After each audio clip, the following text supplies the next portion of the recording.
Hello, it's Denise from Women Beyond a Certain Age. Now you can imagine that I'm doubly excited today because we have boys on the show. That's right. We have real men that bake. Hello, welcome. Hello, thank you for having us. Thank you for the most fabulous introduction. That was wonderful. I'm so fabulous, I probably didn't even mention your names, but here we are. See again. Somebody stay with me. As you already can tell, Cindy keeps the train on the tracks. Otherwise, we'd already beat the brick wall. Now, our guests today are Paul Arguin and Chris Taylor of Fabulous Modern Cookies. If you don't know them, they also had an extraordinary book on pies, okay, that was nominated. Say the name of your pie. The New Pie, Modern Techniques for the Classic American Dessert. I loved it. If anybody remembers, it was an IACP nominated book. When it came out, I loved the cover. I didn't know you guys then, but I feel like this second book, it came to us, of course, you guys, most of our listeners either have been members of IACP, they know that IACP is an incredible organization of food women, mostly women, but thank God we've gotten some men to join. So today we're talking about Fabulous Modern Cookies. Now, what is more synonymous, other than white wine, with women than cookies?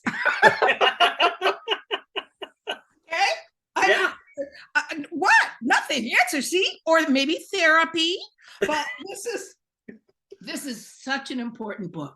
So what I want to talk to you two about, one, your science backgrounds. You have to tell us about that. And please tell us how you got together to do this. Do you know what I mean? How did you realize that we needed this cookbook? Sure. So I'll start. This is Paul. I'm a infectious disease physician, actually. I did my whole career at the Centers for Disease Control until I retired in 2019.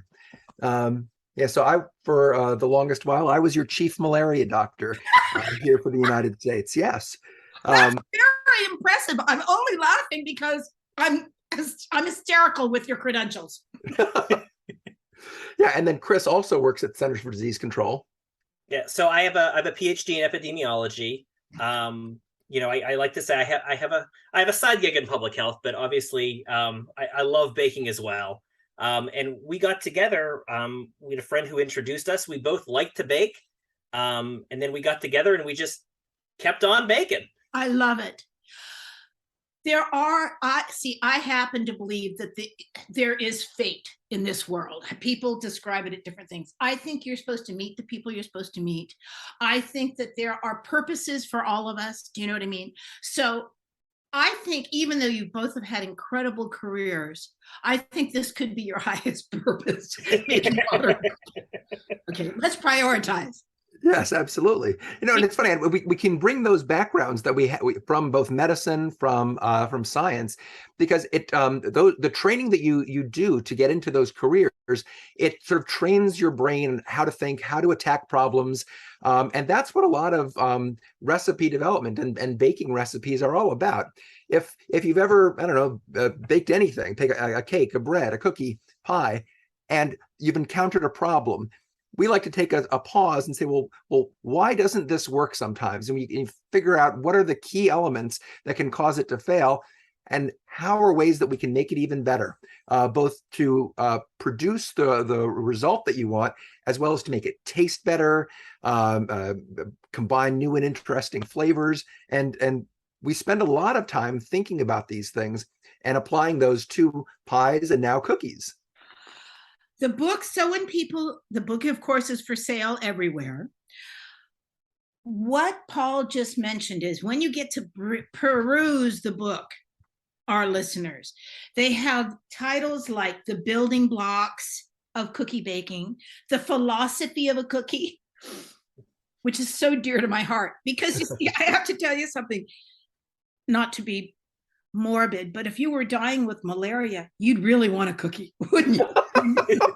I don't know if that would be at the top of my list, but it would be on there. Well, okay. Then there's a whole section. You guys cover flours and sugar And one of my favorite, which is in the beginning, which is in great cookbooks.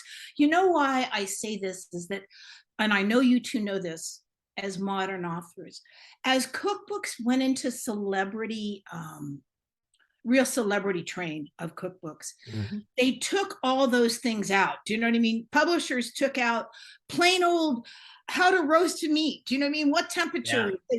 What kind of sheet pan should I buy? They took that away because it wasn't so sexy. Yeah. And the problem with baking is, there's several reasons here, and you guys tell me, people are afraid to bake because they do have, Paul, as you just said, disasters, and they don't know how to correct them. Yeah. Okay. Yeah. But this is my favorite. A note on removing sugar you have in a bright purple box in the... And I know that you really could have used stronger language, but your editor cleaned this up. Because of all the purpose that sugar and other sweeteners have, and there are several, reducing sugar in a recipe is not something that we recommend. Now, that's beautifully said. And you tell us why. People don't know that sugar is more than just a sweetener in a recipe. Oh, absolutely. It provides structure. It provides browning, depending on how it's being used. It can, when you're beating it into butter to cream it, it creates all these little air pockets. Sugar does so many things for the recipe that simply saying, well, I'm just going to swap it out for honey because that's who I am, or I'm going to cut it in half. Right. One of the biggest comments we get from people is saying, I don't eat too many baked goods, or I'm not going to have a cookie. I don't like things so sweet. And I'm like, I don't think anybody likes things that sweet, but I think as our culture, I think we've gotten away from a tradition of home baking. I think people rely a lot more on baked goods from, for example, grocery stores, yes, which are, we always like to say, and this is something we learned at the National Pie Championship, it might not be right for your table, but it's right for someone's table. So I'm not going to rag on grocery store baking, but it can be very different from home baking because there's preservatives, and sugar can act as a preservative. So they do tend to be sweeter. And if that's what you're used to, you think, oh, this is too sweet, but not all baking is too sweet. If you know how to balance the flavors with the sugar and the baking and all that, you can make it work. But I think we've gotten away from that a little bit. Yeah. Now I have to tell you, I don't know if you gentlemen know, dear friend of mine is Diane Jacob. Oh, yeah. Diane, good. Okay. We've been friends forever. Now, here's the gig. She had her newsletter is fabulous, by the way, but she had a whole thing on called Season to Taste. And she was calling out recipe developers. It has to be exact measurements and stuff. Now, in some things, I think that's absolutely the truth. But see, when you were just saying that, Chris, I have to tell you, when I get berries and I go to make a pie, or apples and I go to make a pie, I have a pretty good feeling. I bake from the size of the dish. Okay. I know how about 8 apples are going to fill my casserole dish, but I've been cooking for 40 years and I was a caterer where that's how you filled the 200 pan. Okay. You needed to know how much topping you were going to need for the crumb to fill the 200 pan. But I really depend on the flavor of things. So I use brown sugar in an apple pie, and I'll add a little vanilla or more cinnamon, but I'm really tasting that apple even before it bakes, and I'll know if it's too sweet or not sweet enough. But we've lost those techniques. Do you see what I'm saying? Exactly. We've lost really common sense and the fact that you have to really kind of practice baking. Yes, exactly. In fact, this came up with the pie book because in our pie book, we have a recipe for what we call a foolproof pie crust dough, and we recommend people weigh your flour, weigh your water, and people will say, well, that seems too fussy. My grandmother made pies every day and she didn't have to weigh anything. She knew it by feel. And I'm like, I'm sure she did, but you don't make a pie every day. So you don't know. So we give you the measurements. Right. When my Italian grandmother in San Francisco, I'd be at her house. I was trying to learn to make her raviolis. Okay. And by the way, they've never gotten to be as good as hers, but I'm close. And my 2 sisters, the witches, will sit there at the dining room. I didn't say that. One of my sisters listens. I love you too much, Anne. But I've made them, it only takes me 50 hours to make these raviolis. And they looked at me and said, not as good as Pina's. Well, I know that too, because my grandmother used to look out the window of her apartment to see how much fog had come in before she was rolling out the pasta, for the raviolis, because the moisture in the air. And what you just said, Chris, if you make a pie every 2 or 3 days, you get a feel for it. If you only make a pie for the first time in your life, you need your foolproof pie dough. Yeah. And if I may, please. I bet your grandmother was a fantastic person. Yes. But I'm gonna take exception to the fog story. Yeah. So in fact, so this is something that it's been mentioned for decades over and over again. There's a belief that actually humidity in the air can affect your flour. So we didn't think that was true. And we were getting ready to actually conduct the experiments ourselves to prove that it wasn't true. And then we found this wonderful food scientist who'd already done it and published the paper. Yeah, and so in fact, under very lab-controlled conditions, flour, once you mill the grain, the wheat, it'll absorb, because I mean, we're all the relative humidity. Exactly, we're all on planet Earth, so it'll absorb a little bit of water, and then it kind of stops there. And then you really would have to be at the extremes of the planet. So somewhere with truly like the high desert where it's absolutely zero humidity, or the Amazon rainforest. But when you draw the actual curve, if you were to graph how much water flour can absorb and release out of the air, the curve flattens between 10% and 90% humidity. So the range where all of us live, even if you're in Arizona or you're in wherever, Puerto Rico, it cannot on a day-to-day basis change like that. And so I know it's striking because you've heard it over and over again. Yes. But if you actually simply just weigh your flour and weigh your water, you'll get exactly where you need to go. For something as finicky as pie dough, cookies fortunately are much easier. They're a lot more forgiving. And so even though we still encourage precision, for something like pastry, that's where it really matters. And I can make a pie dough. In fact, we've done it. We've done it in the Caribbean. We've done it in all different conditions. And if you actually weigh those ingredients, the weather has no effect. How about that? I'll tell you 2 things. One, I'm glad she's dead, so she couldn't hear what you just said. And 2, maybe she was just a controlling bitch and was trying to make me feel bad about the rest of it. Maybe she just wanted to keep that job and didn't want to share with me. Everyone needs a purpose, you know. You know what? I guess she didn't like me horning in on that. No. Now, I get what you were saying, and I think I didn't know that, so thank you. Yeah. And only because, but when you said about pastry, I agree. When I first started to make pie dough, my pie dough has gotten better because Cindy taught me, because Cindy's grandmother made pies and sold them at Venice Beach and to restaurants and makes beautiful pies. I learned, and you guys don't shame me, and then we're going to talk about the magic cookies, because you said it, they're more forgiving. It's the easiest pie dough I've ever learned and pretty foolproof to me. I go right to the Crisco and I use half Crisco, half butter, because I like the texture and the flavor I get, but you can't over process it. Do you know what I mean? Whereas I have made all butter pie doughs and worked it too much and it's come out tough. We agree. Our go-to pie crust is like 2/3 butter, 1/3 Crisco, and we coat the flour with the Crisco first. It's a lot better. All right. I'm going to have to look for your recipe of that, or if not, buy the pie book. Thank you for not shaming me. Oh. Yeah, Crisco is one of those words like Velveeta. Yeah, if you're in the food, you know what I mean. You're stoned.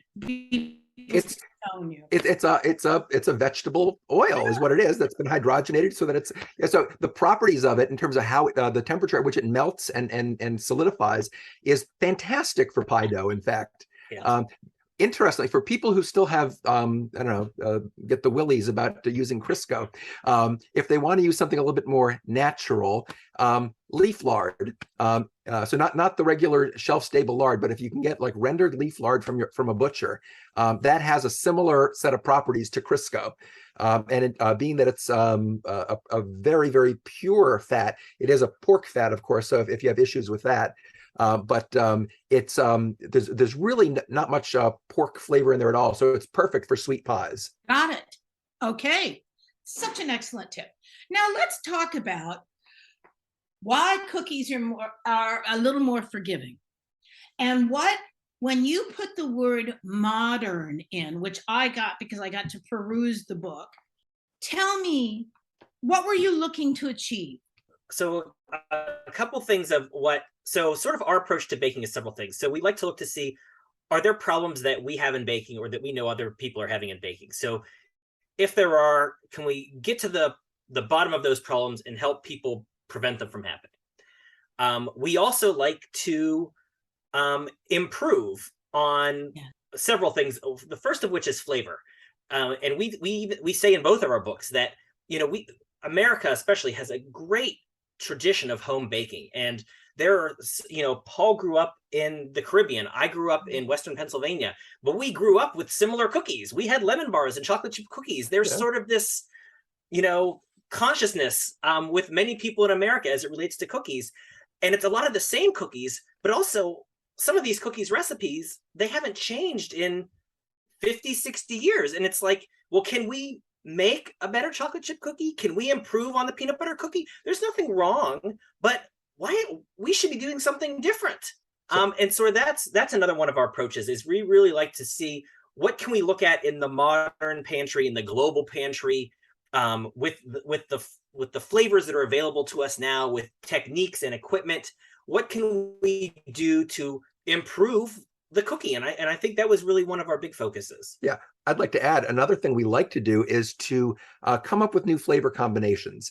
I liken it to sort of building a symphony, so that as you're putting the different flavor elements together, how can you make this cookie a little bit more interesting? Or if you've had a lemon bar and you think, well, what could possibly be different about a lemon bar? Thinking about different ways to add in something fun that you haven't seen before, so that it keeps it exciting and fresh and modern. Yes, I love that. I worked when I was in catering, and then Cindy and I worked with a lot of celebrities, a lot. Now, the reason I say that is when people have 3, 4, 5 homes in different parts of the world and are calling you from their private jets, when Christmas would come along and we wanted to give them a Christmas present, it was almost always either fudge, lemon bars, or brownies, because nobody wants to turn down a handmade lemon bar. Yeah. Do you know what I mean? People say they don't like chocolate, want a brownie. So those things, when you mention them as classics, I think that the memories that you have, the memories you have, and hopefully you've gotten to taste handmade ones, do you know what I mean? Or homemade ones. But to find new flavor profiles for these things is exciting. How long did it take you to write this book, gentlemen? So the book contract itself was almost a year, but we had, when we were, for years, what we've done is, because it's just the two of us, and we bake and we would bring it into people at work. But eventually they start to get tired of that as clothes start fitting tighter and things like that. And so we started doing competitive baking just at like local state agricultural fairs. And living down here in Georgia, So smart. it's a great way, and it's a great way to practice. So it was really a great way for us to like develop new recipes, try them out. We can test them, and then you can take them, and nominally you would get an award if other people thought it was any good. And so we sort of had a catalog of some recipes that we worked on over the years that we knew, like, oh, the judges really responded well to this. We got some really good feedback on this. People at work really liked it. So we were able to sort of start there. And then we're constantly keeping lists of, oh, would this work in a cookie? What about this flavor combination? We'll go out and have a cocktail somewhere and go, oh, that was a really good flavor. Could we put this in a cookie? Could we put this in a pie? And so then we go to that, we get a book contract then, and we'll go to that list and say like, okay, finally, this is our chance to try strawberry rhubarb in a cookie. This is our chance to finally do something with mango. So we sort of have a library in a way. It's true. I mean, we find inspirations everywhere. So in the grocery store, farmers markets, and as Chris said, if we're eating a savory meal at a restaurant and go, oh, okay, can we pull out the cherry and whatever, like the little elements here that could make a fantastic cookie. Yeah. Now I want cookies. That's what. Always. Always. And then for a moment there, I wanted vodka, just so you know. That's another story. Now, in the back of your book, which I loved, you had all sorts of resources for people. Mm-hmm.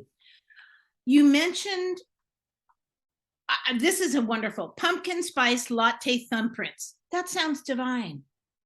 And and the pictures in your book are also beautiful, gentlemen, and is so helpful to people. Do you know what I mean? So helpful to people. There's also, when people go to your website, I hope they'll see the picture of you with about 10,000 cookie cutters behind you, because that was adorable. Thank you. That we were really proud of that photo. What do you think? I know you've already mentioned, and I read this in your book, weighing ingredients. See, now this is hard. I knew how to weigh ingredients because I went to culinary school. Do you know what I mean? And they put us in pastry and they showed us the scales and said, and I was a home baker before that. I had no idea that I should be using a pastry scale or to weigh my flour, I should say, until I got to school. But then when I wanted one at home, I found an inexpensive, it was only $10 or $14 scale that I've been able to use for baking. What do you think about that as digital? Are those good enough for people to buy? Yeah. And the price has really come down over the past decade or two. So I think a $15 scale is just fine. Yeah, absolutely. Yeah. And just to encourage people further, it's not only the precision that you get from a scale in baking, it really makes your life so much easier. So just for example, let's say you're trying to measure out molasses. And it says, peanut butter. Yeah. And so if our recipes will tell you, so it's going to be a 1/4 cup of molasses, or we'll give you the exact weight of how much it is. So if you're doing it, you could actually pour your molasses into the measuring cup, and then it's sticking and not coming out, and you're scraping it out and scraping it off with the rubber spatula. It's dripping onto your hand. It's all over the countertop now. And now I have to clean up all of these things just to measure that out. Instead, I could have just put my bowl on the scale, gently poured my sticky molasses right into the bowl, and stopped when I reach 100 grams or whatever the actual amount is. It's so easy. Okay. Now, I think I'm going to have to call you Mr. Smarty Pants because you are correct. This, one of the lovely things having worked in commercial kitchens or worked in commercial bakeries, people don't realize a trick like that, it saves you so much trouble. Yeah. That's it. And it makes it fun then. And then your product turns out and you don't have that terrible, I know for me, I don't bake a lot. We baked for other people. Do you know what I mean? We had to, because we were doing their TV appearances and stuff. So we baked for other people. But sometimes to me, on a cold afternoon, like I did yesterday, I made a pumpkin bread that I've made for 1,000 years. It's a quick bread, but I added dark chocolate chips to it. And my house smelled so delicious. And I ate a big piece in the middle of the day, and it was kind of drizzly out. And I thought, oh my God, I'm just a genius. But it's because there was so much comfort in that warm bread. And you know what else? I had but I was having a lot of stress yesterday, just to do with my family. A reoccurring theme. And by baking that bread, I let go of all the negative stuff I was feeling. And all I was doing was whisking some stuff in a bowl. It's amazing to me how therapeutic baking can be. And that's why when people say to me, oh, I hate to bake, or it never turns out, or whatever, I feel badly for them, because I think to myself, it's so therapeutic. Oh, it is. Yeah. So if they get some nice, reliable recipes, such as in Fabulous Modern Cookies. Yes. But yeah, you fill the house with this wonderful aroma, depending on which one you're doing. So it can smell like, gingerbread or apples. There's so many of them that when we're baking them, let's say if I'm downstairs baking and Chris is upstairs, he can go, "Oh, is that maple and walnut? Oh, that smells incredible." Yeah. When you guys, what do you think? So when you've been out on tour, I love the fact that you went to county fairs or country fairs and people tasted your product.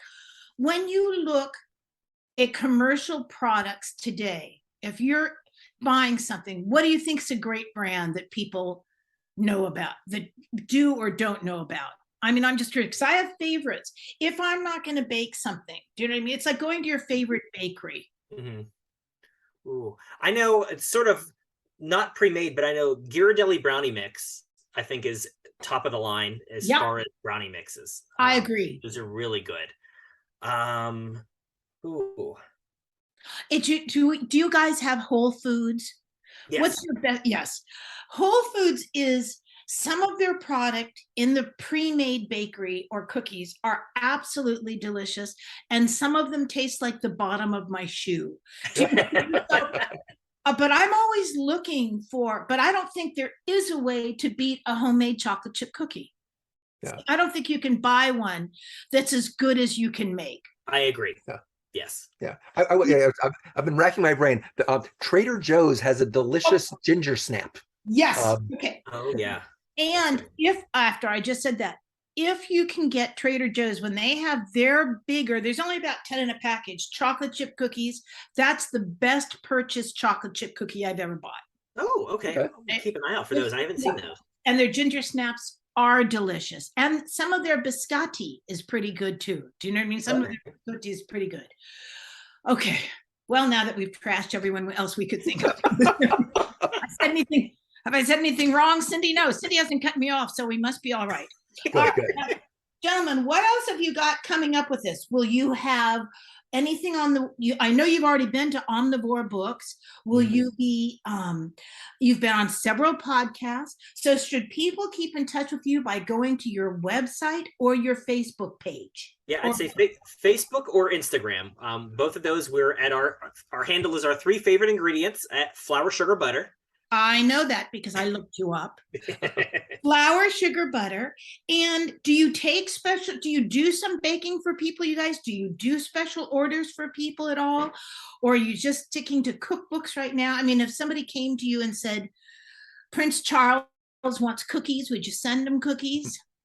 Oh, absolutely. If the royal family comes a knocking, we will answer. No doubt.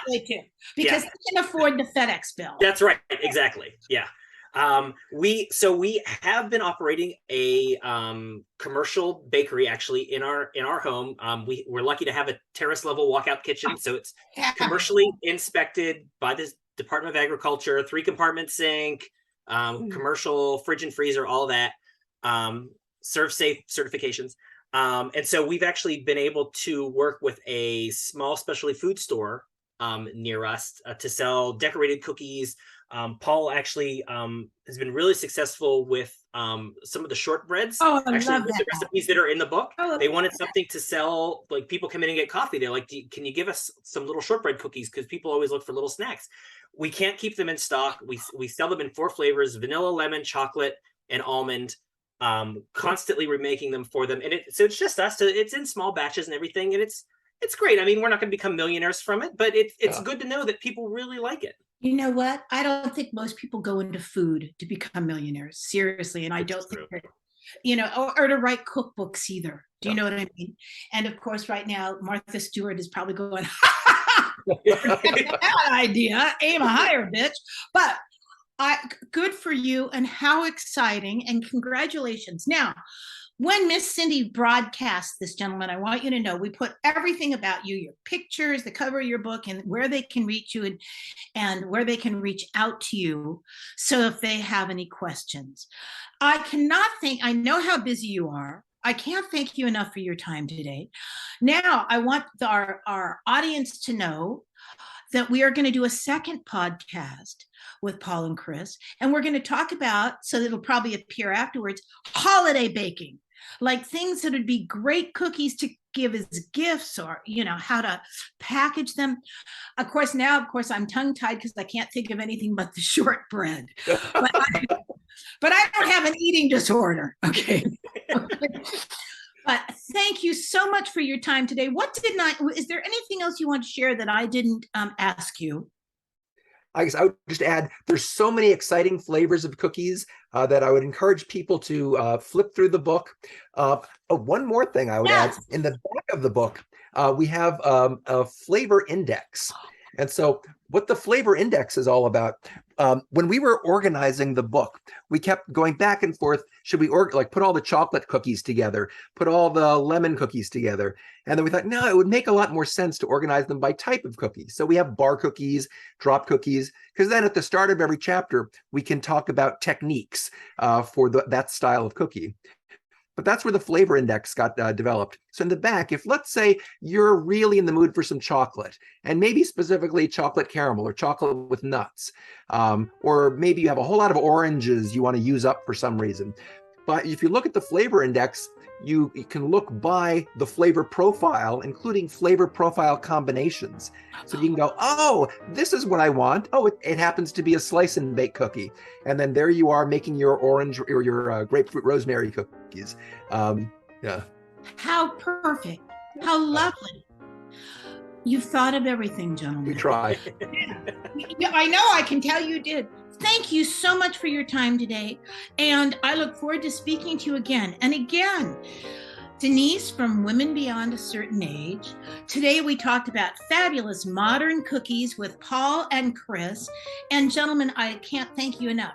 If you want to reach out to Cindy and I, you contact us at womenbeyond@icloud.com. Cindy takes any negative comments because she's a nicer person than I am, and I could strike out and say something horrible. So anyway, thank you all. Thanks for listening. Thank you, gentlemen, for coming today. You're the best, and so much success to you. Thank you. Thank you. Thank you. It was a lot of fun. This is a hoot.